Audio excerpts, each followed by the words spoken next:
सो hello दोस्तों, welcome back to this channel. तो आज के इस वीडियो में हम डिस्कस करेंगे सिंपल क्यूबिक क्रिस्टल स्ट्रक्चर की पैकिंग एफिशिएंसी क्या होती है। तो आइए इस वीडियो को शुरू करते हैं। तो इस वीडियो को शुरू करने से पहले आपसे एक छोटी सी रिक्वेस्ट है कि वीडियो आप लास्ट तक जरूर देखना। तो आइए इस टॉपिक को शुरू करते हैं। तो देखो, सिंपल क्यूबिक क्रिस्टल स्ट्रक्चर में क्या होता है, ये एक थोड़ा सा थियोरेटिकल पार्ट है। Simple cubic crystal structure in which atoms are arranged in a cubic lattice with one atom per unit cell, one lattice point at each corner of a cube shape unit cell। यानी कि हमारे पास अगर कोई cube है तो उसके each corner पे एक एटम्स हम रखेंगे और उसके बाद उसकी पैकिंग एफिशिएंसी क्या आती है वो हम निकालेंगे। तो सबसे पहले मैं आपको यहाँ एक क्यूब दिखाता हूँ। ये है मेरे पास एक ऐसा कोई क्यूब है, ठीक है, और ऐसा एक क्यूब है। और इस क्यूब के क्या किए, क्यूब के कितने कॉर्नर है, 1 2 3 4 5 6 7 8 कॉर्नर है। 8 कॉर्नर पे हमको क्या करना है, एक एक मॉलिक्यूल्स या एक एक एटम्स इसको रख देना है इसमें। जैसे हम एक एटम्स इस कॉर्नर पे रखेंगे, दूसरा इस कॉर्नर पर रखेंगे, तीसरा इस कॉर्नर पर रखेंगे, चौथा इस कॉर्नर पर रखेंगे। जैसे ही रखेंगे एक एटम्स का 1/8 पार्ट इस क्यूब सेल में, ये जो सेल है इसमें कंट्रीब्यूट कर जाएगा, ठीक है। तो 1/8 पार्ट जैसे ही इसमें कंट्रीब्यूट करेगा तब 8 सेल है, तो टोटल कितने मॉलिक्यूल्स इसके अंदर कंट्रीब्यूट करेंगे, 8 इंटू 1/8। तो इसका मतलब क्या हो जाएगा, 8 से 8 कैंसिल, 1 पार्टिकल कंट्रीब्यूट करेगा इस पूरे यूनिट सेल में। अब फॉर सिंपलिसिटी के लिए मैं एक ऐसे एक सिंपल ऊपर का जो फेस है उतना ही यहां लिख ले रहा हूं, ठीक है। ऐसा निकाला मैंने और यहां क्या किया है, कुछ इस तरह से एक एटम सब्स्टिट्यूट किया, यहां दूसरा एटम्स, यहां तीसरा एटम्स और यहां चौथा एटम्स कुछ इस तरीके से सब्स्टिट्यूट किया है, ठीक है।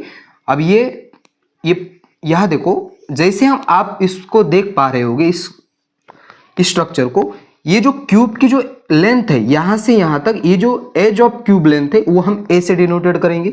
ये पूरा सर्कल है, इस पूरे सर्कल की यहां से रेडियस आर होगी, इस दूसरे वाले सर्कल की रेडियस आर होगी, ठीक है। अब यहां देखो, मैंने आपको पहले बोला है कि 1/8 पार्ट क्या कर रहा है, उस क्यूब सेल में पार्टिसिपेट कर रहा है या कंट्रीब्यूट कर रहा है। तो सारे कितने हैं, तब हम ऐसा निकाल सकते हैं, the number of unit cell या the number of atoms present in cubic unit cell. कितने number of particle unit cell में पार्टिसिपेट हो गए, इज इक्वल टू 1/8 इंटू कितने एटम्स है पूरे, 8 कॉर्नर के 8, तो यहां आ जाएगा 8 से 8 cancel, which is equal to 1। यानी कि 1 एटम्स क्या हो जाएगा, इस पूरे क्यूबिक यूनिट सेल में कंट्रीब्यूट कर जाएगा। फिर से एक बार माय डियर फ्रेंड्स, यहां जो ए है ये क्या है, हमारी एज लेंथ है, ठीक है। तो मैं यहां लिखूंगा let a is the as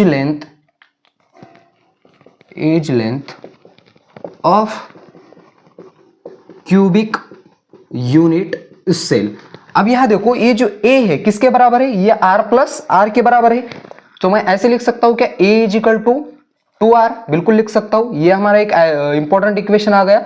अब क्या करना है, देखो हमको क्या करना है, इस क्यूब का जो है वॉल्यूम निकालना है, ठीक है। तो सेल का हम जैसे ही वॉल्यूम निकालेंगे, volume of cell equal to volume of cell, कितना आएगा वॉल्यूम ऑफ सेल।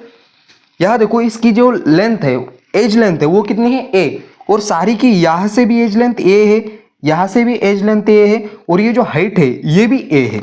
इसका मतलब ए इंटू ए कितना हो जाएगा, ए क्यूब हो जाएगा। तो इसकी क्या आ गई, इसको इक्वेशन नंबर में सेकंड दे देता हूं, ठीक है। उसकी जो एज लेंथ है वो क्या आ गई, ए क्यूब आ गई। अब फिर से एक बार हमको क्या करना है, इस वाले स्पेयर के लिए, इस वाले मॉलिक्यूल्स के लिए उसका वॉल्यूम निकालना पड़ेगा, क्योंकि पैकिंग एफिशिएंसी का जो फॉर्मूला होता है हमारे पास, नंबर ऑफ एटम्स कितने पार्टिसिपेट हुए इनटू वॉल्यूम ऑफ सेल, उसका वॉल्यूम ऑफ ये जो मॉलिक्यूल्स है उसका volume divided by total volume, ठीक है। ऐसा ये फॉर्मूला है। इसके लिए हमको इस पेयर का वॉल्यूम पता होना बहुत जरूरी है। तो मैं यहाँ ऊपर का थोड़ा सा मिटा रहा हूं, आप इतना नोट कर लो पहले, ठीक है।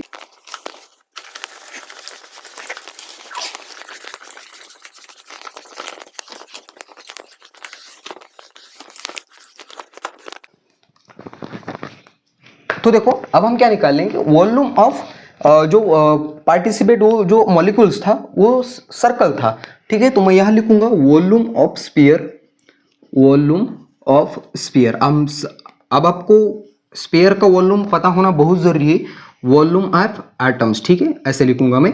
विच इज इक्वल टू क्या होगा वो 4/3 पाई आर क्यूब, उसकी रेडियस का क्यूब होता है, ये फॉर्मूला है, ठीक है। इसको इक्वेशन नंबर मैंने क्या दिया, दे दिया 3, ठीक है। अब हमको निकालनी है my dear friends packing efficiency, ठीक है, पैकिंग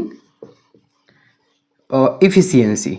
अब यह पैकिंग एफिशिएंसी निकालने के लिए हमको कितने नंबर ऑफ एटम्स है ये पता होना जरूरी है। Number of atoms, number of atoms 8 है, 8 है नंबर ऑफ एटम्स, मगर उसका 1/8 पार्ट ही उस क्यूब सेल में पार्टिसिपेट कर रहा था, ठीक है, कंट्रीब्यूट कर रहा था। तो वह हमने क्या किया 8 × 1/8 निकाला था। तब नंबर ऑफ एटम्स कितने आ रहे थे हमारे पास 1 आ रहे थे, ठीक है। नंबर ऑफ एटम्स इनटू क्या करेंगे हम वॉल्यूम ऑफ पूरे volume of atoms, volume of atoms divided by total volume, उस सेल का टोटल वॉल्यूम, ठीक है, वॉल्यूम ऑफ सेल। अब इसके सारी की सारी वैल्यू है हमारे पास, पुट कर दो। नंबर ऑफ एटम्स हमारे पास 1 थे, वॉल्यूम ऑफ एटम्स कितना है 4/3 pi R cube divided by volume of cell कितना है a क्यूब, और a की वैल्यू किसके बराबर थी 2r के। तो मैं यहाँ a क्यूब बराबर, इसको मैं ऐसे लिख सकता हूँ 4/3 यहाँ pi R cube divided by a की वैल्यू कितनी है 2r, 2 का क्यूब कितना हो जाएगा 8 हो जाएगा, r का क्यूब रह जाएगा, ये दोनों कैंसिल हो जाएंगे। क्या बचता है देखो जरा हमारे पास, ये 4 भी कट जाएगा, 4 × 4 2 = 8। अब यहाँ देखो, यहाँ से मैं मिटा रहा हूँ, आई होप कि आपने ये पहले लिखा होगा। तो यहाँ देखो क्या बचता है, नहीं क्या बचा, सिर्फ ये पाई बचा, ठीक है, और नीचे 3 और यहाँ 2, 3 2 = 6 हो जाएगा। पाई की वैल्यू 3.14 डिवाइडेड बाय 6। अब इसको जैसे हम सॉल्व करेंगे, सॉल्व करने पे हमारे पास इसको 0 पॉइंट यहाँ पॉइंट देंगे तो 30 हो जाएगा, 5.523 समथिंग ऐसा कुछ आएगा, 5.2 ऐसे समथिंग कुछ आंसर आ जाएगा। सो माय डियर फ्रेंड्स मैं ऐसे लिख सकता हूँ क्या, पैकिंग एफिशिएंसी ऑफ किसके लिए, सिंपल क्यूबिक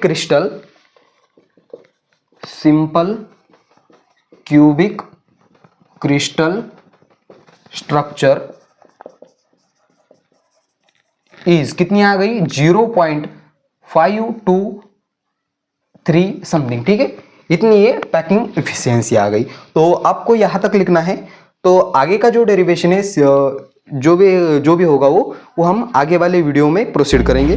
बस आज के इस वीडियो में इतना ही। इस वीडियो को यहाँ देते फुल स्टॉप। तब तक के लिए वेरी ऑल द बेस्ट।